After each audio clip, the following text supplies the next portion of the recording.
विश्वादिदेव सविते दुरितानि परास्व यद्भद्रं तन्न आस्व ॐ मानो भद्राः क्रतवो यन्तु विश्वतो दग्धासो अपरीतास उद्भिदः देवानो यथा वेदसामसद्वृधे असन्नप्रायुवो रक्षितारो दिवे दिवे रक्षितारो दिवे दिवे रक्षितारो दिवे दिवे।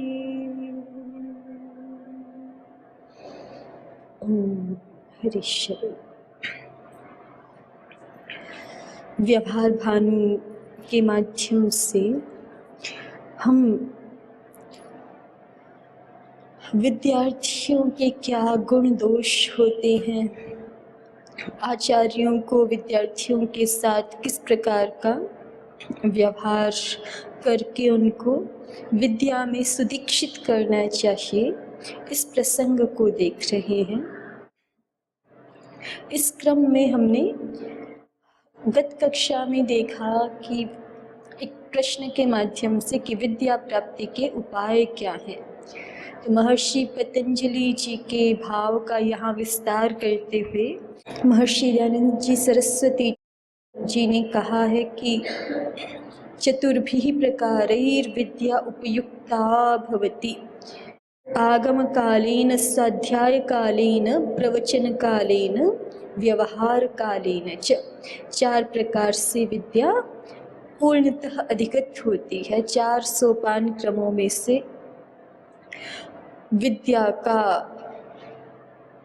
अर्जन पूर्णतः परिपूर्ण होता है और इसी को दूसरे शब्दों में श्रवणम, मननम, निदिध्यासनम और साक्षात्कार, ये विद्या की प्राप्ति की पद्धति है, इसका वर्णन किया गया। इन 4 प्रकारों से विद्या को पूर्णतः अपने जीवन में अर्जित किया जा सकता है और ज्ञान के माध्यम से और क्रिया के माध्यम से पदार्थों को प्रत्यक्ष करके उनकी उत्तम रीति से व्यवहारों की सिद्धि से अपना और सबका उपकार करना, यही विद्या का प्रयोजन है। अब इसी संदर्भ में एक अग्रिम प्रश्न है, आचार्य के साथ विद्यार्थी कैसा कैसा बर्ताव करे और कैसा कैसा ना करे। विद्यार्थियों को आचार्य के साथ कैसे बरतना चाहिए, क्या विहित कर्तव्य है और क्या निषिद्ध कर्म है, यहाँ पर वर्णन कर रहे हैं। तो सबसे पहले महर्षि दयानंद जी कहते हैं, मिथ्या को छोड़ के सत्य बोलें। शिष्यों को, विद्यार्थी गणों को अपने गुरुजनों के समक्ष असत्य भाषण नहीं करना चाहिए, क्योंकि यदि गुरुजनों से भी असत्य बोलेंगे तो फिर चित्त की शुद्धता नहीं हो पाएगी। जैसे कहते हैं ना कि वैद्य के सामने जो है वो असत्य नहीं बोलना चाहिए। वैद्य से यदि छुपाएंगे तो हमारे शारीर रोग का परिहार नहीं हो सकता ना। रोग तो कुछ और है और हम छिपाएं बताएं कुछ और, तो ठीक से इलाज नहीं हो पाएगा।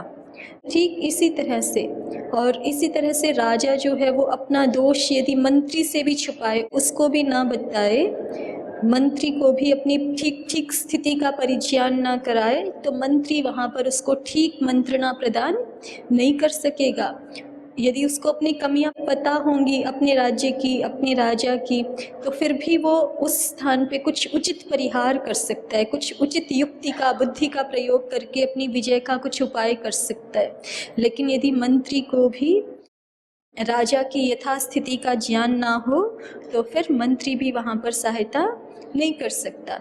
इसी तरह से यदि विद्यार्थी अपनी आंतरिक दशा को गुरुजनों के समक्ष ना प्रस्तुत करे, उनसे भी अपने अपराधों को छुपा ले, उनसे भी अपने दोषों को छिपा ले, तो जैसे वैद्य शारीरिक समस्याओं का निराकरण करने में समर्थ नहीं होता यदि उससे छिपाया जाए, इसी तरह से गुरुजनों के समक्ष दोष ना कहने से, दोषों को छुपा लेने से, उन दोषों को फिर हमारे चित्त में और अधिक प्रश्रय मिल जाता है, फिर वो दोष और अधिक जम करके बैठ जाते हैं, उनको और अधिक फैलने के लिए अवसर मिल जाता है, उनका निराकरण नहीं हो सकता। इसलिए सबसे पहली बात यही कही है कि आचार्यों के साथ विद्यार्थी कैसा बर्ताव रखे, तो सबसे पहली बात कि सत्य बोले, मिथ्या को छोड़ करके सत्य बोले, जो बात जैसी है वैसा कहें।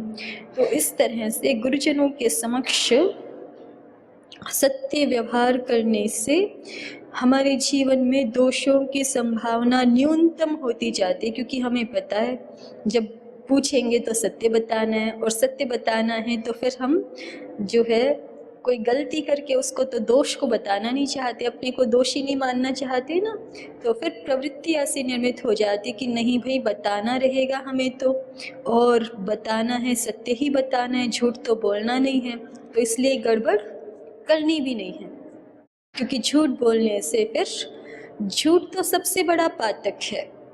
मानस में भी कहा है ना कि असत्य के समान तो जो है वो अन्य कोई पाप है ही नहीं।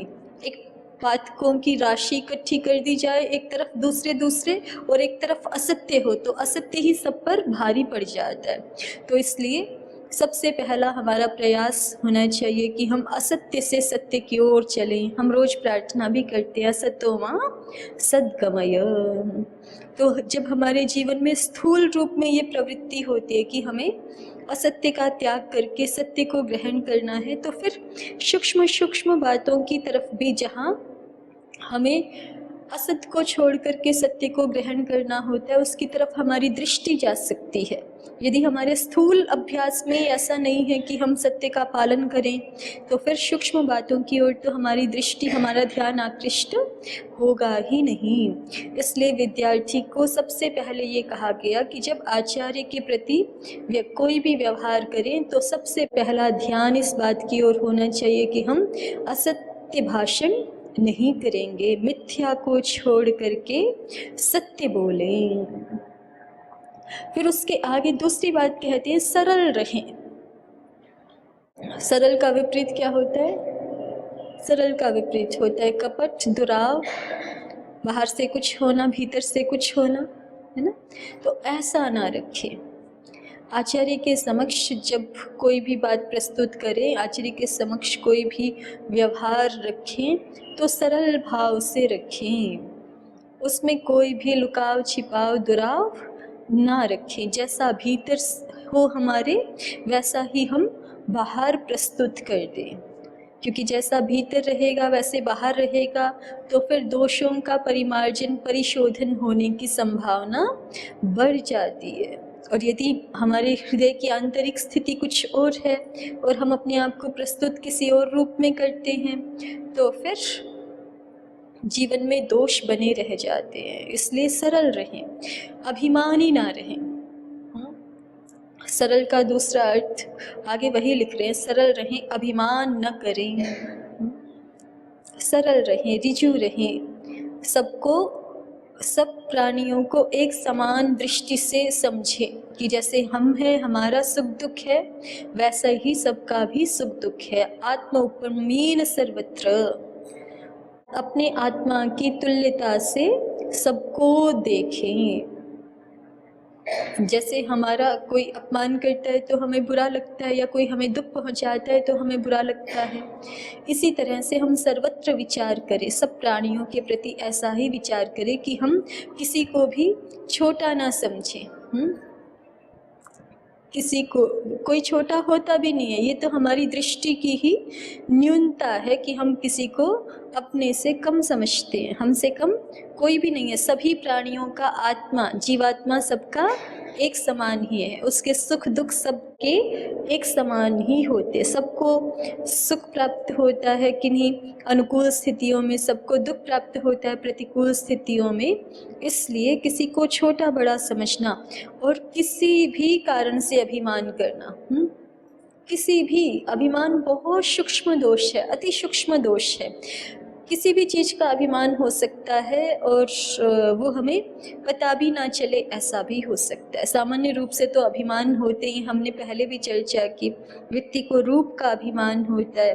कोई किसी भी प्रकार की उसमें योग्यता हो, बुद्धिमत्ता हो, स्वर अच्छा हो, कोई भी कला हो उसके पास, संगीत कला हो, नृत्य कला हो, स्वरूपता हो, बहुत सुंदरता हो, यौवन हो, अच्छा परिवार मिल गया हो, धन धान्य अच्छा हो, किसी भी चीज़ का व्यक्ति अभिमान कर सकता है ना। और इस बात का भी अभिमान कर सकता है कि यदि उसमें थोड़ी बहुत निरभिमानिता आ गई है गुरुजनों की कृपा से, तो इसी बात का भी अभिमान हो सकता है यदि ध्यान ना दें तो कि मैं बड़ा निरभिमानी हूँ। ये तो देखो कितना अभिमान करते, मैं निरभिमानी हूँ। ये देखो कितने बुरे हैं, मैं कितना अच्छा हूँ। मैं अच्छा हूँ इस बात का भी, मैं दूसरों से अच्छा व्यवहार करता हूँ, मैं दूसरों से अच्छे से बोलता हूँ, इस बात का भी अभिमान हो सकता है। अभिमान की बहुत सूक्ष्म कोटियाँ हैं। तो ये विशेषतः गुरुजनों के सामने जो अभिमान करता है, फिर उसको जीवन में कुछ प्राप्त होता नहीं है। क्योंकि गुरुजनों के सामने अभिमान करना माने उनसे भी श्रेष्ठ हम स्वयं को किसी रूप में देख रहे हैं। और जहाँ हमने गुरुजनों से ऊपर स्वयं को किसी भी रूप में मान लिया, तो फिर हमारा पात्र ही उल्टा हो जाता है। फिर हमारा पात्र सीधा रहता ही नहीं कि उसमें गुरुजनों की ओर से कुछ आए और हम उसको ग्रहण कर सकें, है ना। तो इसलिए सरल रहें, अभिमान ना करें। वैसे अभिमान करना माने अभिमान हमेशा मिथ्या अभिमान ही होता है। क्योंकि अगर ठीक ठीक ज्ञान दृष्टि से देखा जाए तो हमारे पास हमारा ऐसा अपना कहने के लिए ऐसा कुछ है नहीं कि जिस पर हम अभिमान करें। हमें जो कुछ भी प्राप्त है वो भगवत कृपा से प्राप्त है, गुरुजनों की कृपा से प्राप्त है, माता पिता परिवार समाजजनों की समष्टि की कृपा से प्राप्त है। हमारे पास ऐसा और कुछ भी नहीं है अपना कहने के लिए कि जिस पर हम अभिमान करें। तो फिर जो भी हम अभिमान करते हैं, मैं ऐसा हूँ, मैं वैसा हूँ, मैं बुद्धिमान हूँ, मैं बहुत विद्वान हूँ, मैं बहुत अच्छा हूँ, ये सारा हमारा अभिमान, या मेरे पास तो इतना धन धान्य है, मेरे पास इतनी विद्या है, मेरे पास इतनी बुद्धि है, मुझ में इतने गुण हैं, ये सारा अभिमान हमारा वस्तुतः मिथ्या अभिमान ही होता है। और फिर जब मिथ्या अभिमान होता है तो हम फूले हुए भरे हुए रहते हैं ना पहले से ही, तो फिर हमारे पास और कुछ ग्रहण करने की तो संभावना कहाँ होती है, फिर संभावना खत्म हो जाती है। तो इसलिए व्यक्ति में जितना ही निरभिमानिता होगी, जितना ही हमारी बुद्धि में सत्य का प्रकाश होगा, उतना ही हमारे भीतर निरभिमानिता होगी।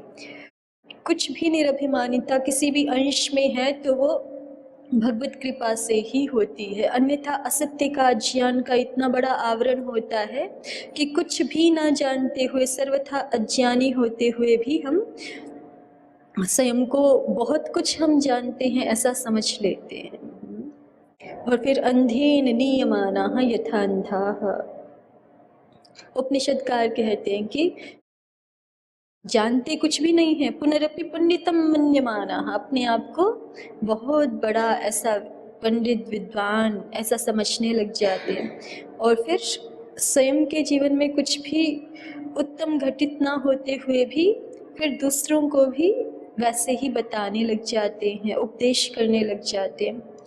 तो ऐसी स्थिति यदि रहेगी तो हम विद्यार्थी विद्या के पात्र नहीं बन पाएंगे। विद्या के पात्र बन सके, विद्या हमारे भीतर संरक्षित हो सके, गृहीत हो सके और प्रकाशित हो सके, उसके लिए अति आवश्यक है कि सरल रहें, अभिमान ना करें, आज्ञा पालन करें, गुरुजनों की आज्ञा का पालन करें। गुरुजनों की आज्ञा हमारे हित के लिए ही होती है, हमारे कल्याण के लिए ही होती है, तो वहाँ हमें तर्क बुद्धि का प्रयोग नहीं करना चाहिए, क्योंकि तर्क नैषा तर्केण मते आपनेया।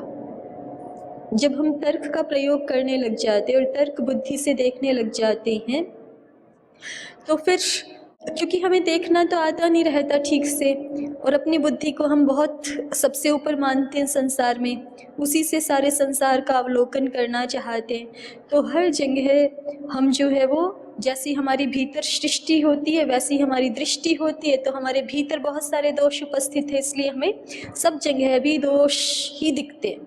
जैसे चश्मा होता है वैसे ही तो संसार दिखता है ना, हरे रंग का लगाएंगे तो हरा और पीले रंग का लगाएंगे तो पीला। तो जब हमारा अपना अंतःकरण ही उतना विशुद्ध नहीं है तो फिर गुरुजनों की परीक्षा करना या उनमें दोष दृष्टि रखना फिर ये बड़ा अपराध बन जाता है। तो इसलिए गुरुजनों की आज्ञा में जिसको हम गुरु स्वीकार कर लें उसके प्रति सामान्य मनुष्य की दृष्टि होनी ही नहीं चाहिए। शास्त्रकार कहते हैं सामान्य मनुष्य की दृष्टि रखेंगे तो गुरुजनों की जो कृपा हमें प्राप्त होनी चाहिए थी, उनका जो अनुग्रह हमें प्राप्त होना चाहिए था, उनसे जो आत्मविद्या की हमें प्राप्ति होनी चाहिए थी वो हो नहीं सकेगी। तो गुरुजनों में शास्त्रकारों ने भगवत बुद्धि रखने के लिए ही कहा है। जैसे भगवान जी के विग्रह में जो पाषाण बुद्धि रखता है तो फिर उससे कोई कल्याण नहीं हो सकता। तुलसी को जो एक सामान्य पौधा मात्र समझता है तो फिर वो उसके अर्चन बंधन से वो लाभ नहीं ले सकता जो प्राप्त हो सकता है किसी श्रद्धान्वित हृदय वाले मनुष्य को। इसी तरह से उपनिषदकारों ने भी कहा है कि यदि गुरुजनों का हमें पूर्णतः अनुग्रह प्राप्त करना है, उनकी विद्या को आत्मसात करना है, उनकी प्रसन्नता को प्राप्त करना है, उनके हृदय में जो विद्या प्रकाशित है उसको हम अपने हृदय में प्राप्त करना चाहते हैं, ग्रहण करना चाहते हैं, तो हमारे गुरुजनों के प्रति बुद्धि भगवत बुद्धि ही होनी चाहिए। भगवान जी ही स्वयं करुणा करके हमको विद्या की प्राप्ति के लिए, हमको सन्मार्ग दिखाने के लिए गुरु के रूप में अवतरित हो गए हैं। यही भाव, यही बुद्धि होनी चाहिए। भगवान जी के साक्षात प्रतिनिधि, भगवान जी की करुणा जिन पर, जिनका आश्रय लेकर के हमारे पास आती है, वो गुरु तत्व है, ऐसा शास्त्रों में कहा है। यस्य देवे परा भक्ति यथा देवे तथा गुरौ तस्य ह्येते कथितास्यर्थाः प्रकाशन्ते महात्मनः। श्वेताश्वतर उपनिषद के ऋषि ऐसा कह रहे, यस्य देवे परा भक्ति, जिसकी भगवान जी में उत्कृष्ट भक्ति है, पराकोटि की भक्ति है, जिसने अपने जीवन में प्रथम स्थान भगवान जी को दिया हुआ है। उनका प्रथम स्थान है भी, अब हम ना दें ये एक हमारी त्रुटि होती है, लेकिन जो भगवान जी को अपने जीवन में सर्वोपरि स्थान पर रखता है, यस्य देवे परा भक्ति है, और यथा देवे तथा गुरु, और जैसी देव में भक्ति है वैसी ही जिसकी गुरु में भक्ति होती है। तस्य एते कथितास्यर्था प्रकाशन्ते महात्मनः। उसको शास्त्रों में कहे गए जो तत्व हैं वो उसके हृदय में प्रकाशित होते हैं। जिसके हृदय में गुरुजनों के प्रति पूर्ण आस्था श्रद्धा नहीं होती, पूर्ण भगवत रूप मान करके जो गुरुजनों का पावन सानिध्य नहीं करते हैं, उनकी आज्ञा पालन में तत्पर नहीं रहते हैं, तो उनके हृदय में शास्त्रों में कथित अर्थ प्रकाशित नहीं हो पाते। इसलिए जब शिष्यों को कहा ही जाता है आचार्य के अंतःवासी, शिष्यों को, विद्यार्थियों को, गुरुकुलम में जो रहते हैं उन बालकों को आचार्य का अंतेवासी ऐसा कहा जाता है कि वो आचार्य के घर में और आचार्य के हृदय में निवास कर रहा है, इसलिए वो अंतेवासी है। अंतेवासी माने अंदर रहने वाला। तो जो अंतेवासी होता है वो गुरु जी के सतत सानिध्य में है। सतत सानिध्य में है तो वहाँ पर गुरु के प्रति यदि पवित्र भाव ना रहे, शुद्ध बुद्धि ना रहे, तो उनके अनुग्रह को प्राप्त करना ये असंभव प्राय हो जाता है। तो इसलिए जब गुरुजनों के साथ गुरुकुल वास कर रहे हों तो वहाँ पर आज्ञा पालन करें। और ये भाव सदैव, चाहे हमें सामने सामने से समझ में आए कि नहीं आए, कई बार हमें गुरुजनों की आज्ञा समझ में भी नहीं आती या थोड़ी विपरीत प्रतीत होती है या हमारे मन की जैसे इच्छा होती है उसके अनुकूल नहीं होती है ना। आज्ञा पालन बड़ा कठिन बात है, सेवा करना भी बहुत कठिन बात है, सरल बात नहीं है। सेवा धर्म परम गहनो योगिनाम अपि अगम्य, इतना कठिन बताया कि सेवा धर्म जो है वो बहुत गहन है, जटिल है, सूक्ष्म है। योगिनाम अपि अगम्य, योगी जन भी सेवा धर्म को ठीक ठीक समझ पाए, ये बड़ी दुर्लभ बात है। तो आचार्य की आज्ञा का पालन करना, ये आज्ञा कभी कभी हमें बिल्कुल ऐसी प्रतीत हो सकती है कि क्या ही कह रहे हैं, है ना। अर्जुन के समक्ष अब भगवान कृष्ण जी जो है वो उपदेष्टा रूप में, एक तरह से गुरु रूप में ही उपस्थित हैं। कुरुक्षेत्र के मैदान में जब उन्होंने, अर्जुन जी ने प्रार्थना की है, कार्पण्य दोषोपहत स्वभाव पृच्छामि ताम धर्म सम्मूढ़ चेता यच्छ्रेयस्यान्निश्चितं ब्रूहि तन्मे शिष्यस्तेहं शाधिमां तां प्रपन्नम। मैं तो अभी, मेरा चित्त जो है वो धर्म सम्मूढ़ हो गया है, धर्म अधर्म का विवेचन ठीक से नहीं कर पा रहा, समझ नहीं पा रहा। तो इसलिए आप ही बता दो मेरे लिए क्या कल्याणकारी है। मैं आपका शिष्य हूँ, आप मेरा शासन कीजिए।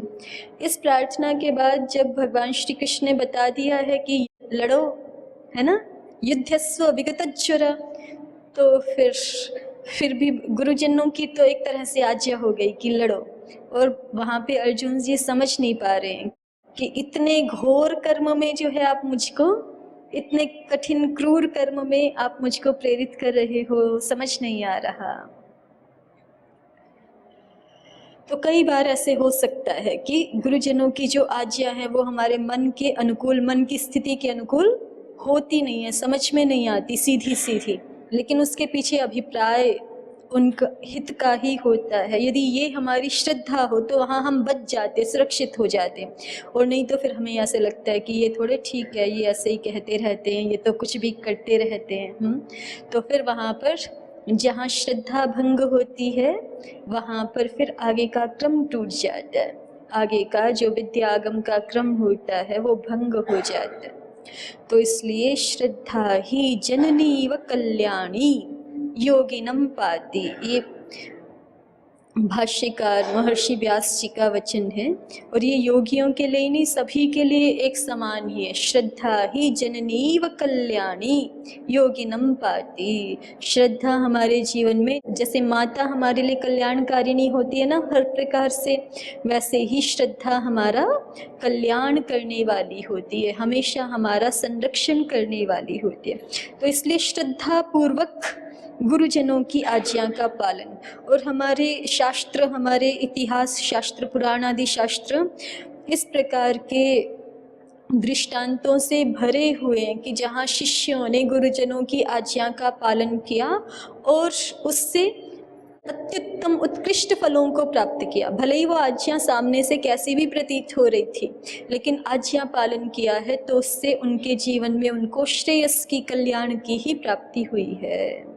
तो इसलिए गुरुजनों का आज्ञा पालन करें, स्तुति करें, निंदा न करें। अपने गुरुजनों के प्रति कभी भी कोई हल्की बात नहीं बोलनी चाहिए, कोई भी निंदा नहीं करनी चाहिए। निंदा को तो वैसे ही शास्त्रों में सबसे बड़ा पाप कहा है। किसी की भी निंदा, किसी भी प्राणी मात्र की निंदा ही शास्त्रों में सबसे बड़ा दोष कहा है। चुगली करना, निंदा करना, बुरी बातें, किसी के लिए हल्की बातें बोलना, ये सबसे बड़ा दोष है। और फिर गुरुजनों की निंदा, तो फिर ये अत्यंत पातकों की श्रेणी में आ जाता है। फिर ऐसे करने वाला व्यक्ति वो अपने जीवन में उभर नहीं सकता। फिर जिसका ऐसा स्वभाव बन जाता है गुरुजनों की ही निंदा का, तो फिर वो किसको अपने सामने देख करके जो है वो एक उन्नत मार्ग पर चल सकेगा। उसके सामने तो जो भी आदर्श है उसमें उसको दोष दिखाई दे रहे हैं, क्योंकि और वो इस बात का परिचायक है कि उसके अपने संस्कार, उसका अपना अंतःकरण बहुत दोषयुक्त है, इसलिए वो सब जगह दोष ही दिख रहे हैं उसको। और फिर उन दोषों को जो वाणी से बोलने लगता है, उसी कर्म में प्रवृत्त हो जाता है, तो फिर वो गुरुजनों की विद्या का लाभ नहीं ले सकता। इसलिए निंदा न करे, सावधान रहें, निंदा न करें, स्वाध्याय करें। उल्टी प्रवृत्ति होनी चाहिए हमारी। हम निंदा में जितना समय व्यर्थ करते हैं, हमारा जीवन बहुत अत्यल्पकालिक ही है ना। और अत्यल्पकालिक में भी हमें यूं नहीं पता कि किस क्षण अंतिम क्षण होगा। पता है क्या?